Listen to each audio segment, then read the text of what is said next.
Hello friends, आज की video में एक छोटी सी स्टोरी के साथ शुरू करती हूँ कि एक बच्चा है जो बड़ा शैतान है और बहुत शैतानी करता है। तभी उसकी मैम उसको कहती है you are so obnoxious and why are you so obnoxious. तो बच्चा रिप्लाई करता है sorry mom, it's just a cardinal trait. अब यहाँ पे वो मैम सोचती है कि कार्डिनल ट्रेट है क्या, ये शब्द का मतलब क्या है। तो मेरी आज की वीडियो इसी से एसोसिएटेड है कि क्या है कार्डिनल ट्रेट, और जो कि बहुत अच्छे से एक्सप्लेन किया था गॉर्डन एल्पोर्ट ने। तो आज की वीडियो हम इसी से स्टार्ट करेंगे। तो friends, welcome to my YouTube channel SWG, जो कि है स्टडी विद गुरुकुल्स। एंड आज हम पढ़ने जा रहे हैं अबाउट एल्पोर्ट्स पर्सनैलिटी थ्योरी, जो कि एक बहुत इम्पॉर्टेंट पर्सनैलिटी थ्योरी है। एंड उन्होंने बहुत इम्पॉर्टेंट एक फाउंडेशन ले करी थी अबाउट दी ट्रेड्स। तो चलिए पढ़ते हैं अबाउट एल्बर्ट। एल्बर्ट कौन थे? Gordon Allport he was born in the Montezuma, जो कि इंडियाना में एक जगह है। कब हुए थे? ऑन 11 नवंबर 1897। उन्होंने अपनी बैचलर्स की डिग्री ली फिलोसफी और इकोनॉमिक्स से from Harvard in 1919 and Alport traveled to Istanbul, Turkey to teach philosophy and economics। Basically उनके पास कोई भी साइकोलॉजी की बैचलर्स डिग्री नहीं थी, हालांकि उनके पास सिर्फ फिलोसफी और इकोनॉमिक्स की थी। और उन्होंने कुछ सालों तक इस्तांबुल और टर्की में फिलोसफी और इकोनॉमिक्स पढ़ाई। And after a year of teaching, एक साल के पढ़ाने के बाद वो हार्वर्ड वापस लौट आया। उन्होंने तब जो है PhD करी इन साइकोलॉजी इन 1922। और जब उनकी PhD कंप्लीट हो गई तो व्हेन ही वाज जस्ट 22, जब वो मात्र 22 साल के थे, तो इनकी इच्छा जागर हुई कि जो फेमस साइकोएनालिस्ट थे सिगमंड फ्रॉइड, उनसे मिलने के लिए।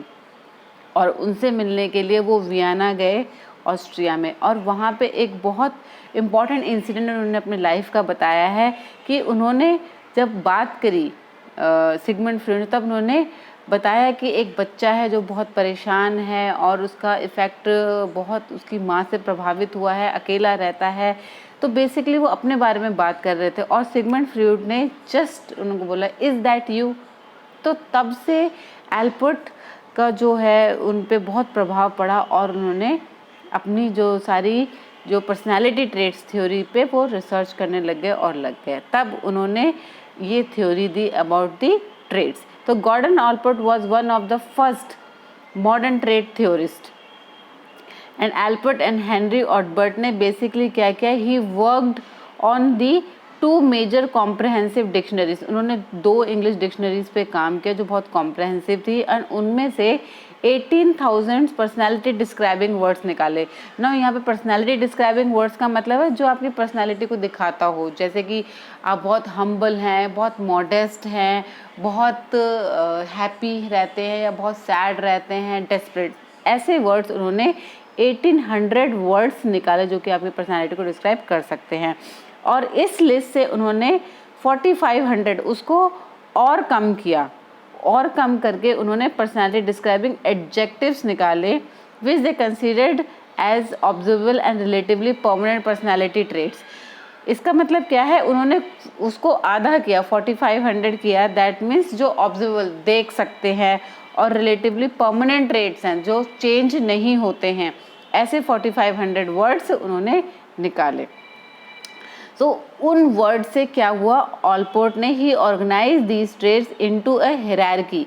हिरार्की मीन्स एक लेवल्स बनाए 1 2 3 करके, जिसको कि उन्होंने 3 में डिवाइड किया, जो कि है first one is the central trait, second one is the cardinal trait and third one is the secondary traits. उन्होंने ये 3 लेवल्स ऑफ ट्रेड्स का डिफाइन किया। नाउ इनका क्या मतलब है, what are the cardinal traits? Cardinal traits वो हैं जिसको उन्होंने डिफाइन किया जो बहुत डोमिनेट हैं एंड शेप करते हैं इंडिविजुअल के बिहेवियर को ना। यहाँ पे डोमिनेट और शेप का मतलब क्या है, मतलब वो उसकी इतने इम्पॉर्टेंट और इतने इन्फ्लुएंशियल वो ट्रेड्स होते हैं कि उनकी पूरी पर्सनालिटी को वो शैडो कर देते हैं, ढक देते हैं।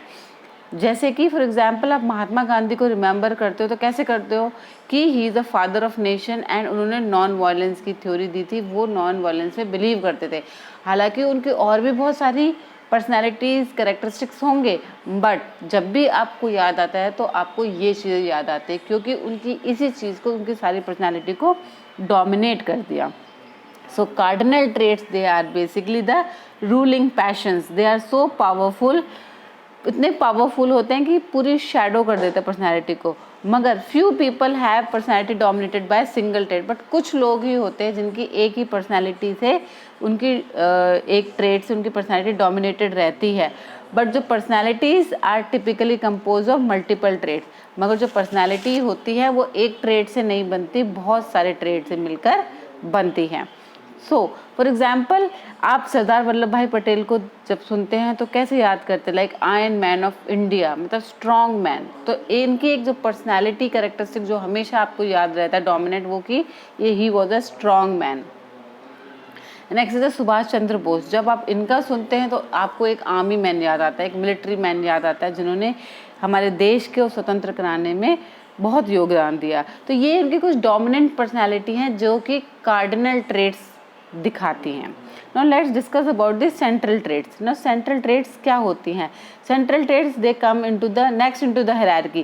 पहले कार्डिनल ट्रेट्स होते हैं, सेंट्रल ट्रेट्स बाद में होते हैं, and they are the general characteristics found in the varying degrees. मतलब ये जनरल कैरेक्टरिस्टिक्स होते हैं, आम चीज़ें होती हैं जो कि किसी में ज़्यादा किसी में कम मात्रा में होती है, जैसे कि लॉयल्टी, काइंडनेस, एग्रीबलनेस, फ्रेंडलीनेस, स्नीकनेस, वाइल्डनेस, ग्राउशीनेस। जैसे कि कोई ज़्यादा सॉफ्ट होता है, ज़्यादा काइंड होता है, कोई कम होता है, कोई ज़्यादा एंग्री होता है, कोई कम एंग्री होता है, कोई ज़्यादा हम्बल होता है, मॉडेस्ट होता है, कोई कम होता है। So they are the basic building blocks that shape our the personality. ये बहुत ज़्यादा लोगों में पाई जाती है, बट एट डिफरेंट डिग्रीज।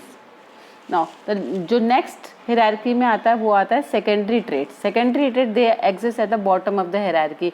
ये सबसे बॉटम पे हैं, and they are not quite sure a person may at time exhibit behaviour they seam incongruent with the usual behaviour. इसका मतलब क्या है? इसका मतलब ये है कि ये ज़रूरी नहीं है ये एक जो ट्रेट है वो हमेशा एक पर्सनालिटी में रहे या इंडिविजुअल में रहे। कभी एक इंसान जो गुस्सा ज़्यादा भी कर सकता है, वही एक इंसान कभी गुस्सा नहीं करता है। तो ये इनका ऊपर नीचे होता रहता है इन ट्रेट्स का।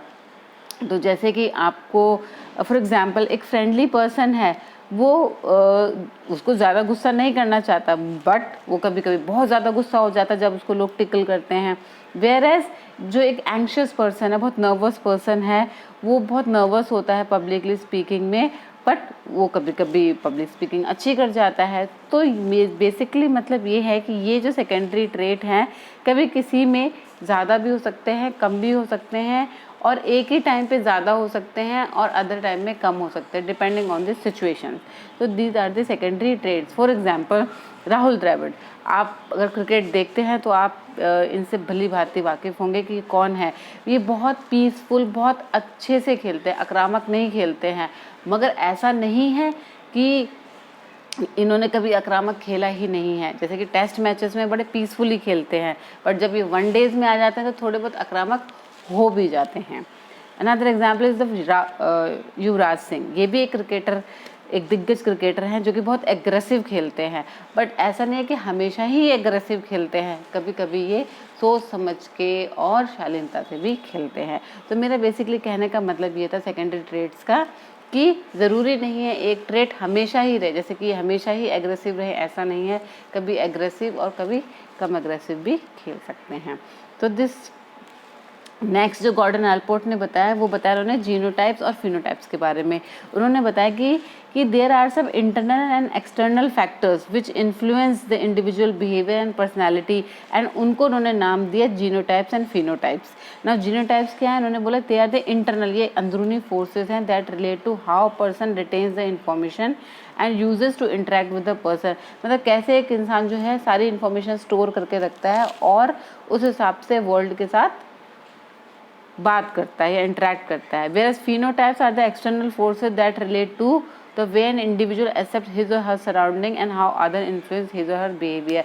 फिनोटाइप्स में क्या है? ये एक्सटर्नल फोर्सेस हैं जो कि उसकी पर्सनालिटी को इन्फ्लुएंस करती हैं एंड इंडिविजुअल को फोर्स करती हैं कि वो अपनी सराउंडिंग को कैसे एक्सेप्ट करता है और कैसे वो अपने आप को दूसरों से इन्फ्लुएंस करता है और दूसरों को अपने आप से इन्फ्लुएंस करता है।